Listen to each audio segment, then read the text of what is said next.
Hastig goim rint bhí an spéis go gur si riomhreachta agus hastíim forbairt dhéanamh sin os coolla mé faoi cuasa gná.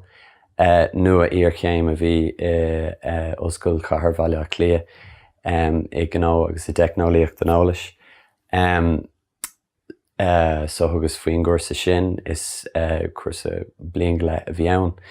Nuair a chríochnaí mé an cuasa sin hasíonn rint taistil I dhéanamh agus éire ágáil ar fa tamil cé go raibh cuasaí go maitan san tír hastig gom beagnaí den domhnmór eáil. Chuir isteach ar chlár idirnáisiúnta múinteoireachta sa tapáin. Agus bhí thart ar bliain ann sular dugtar go mbeidh tú faoin eolas go bhfuil áit fachta agat. So bharrtaigh mé rint taithí múinteoireachta áil.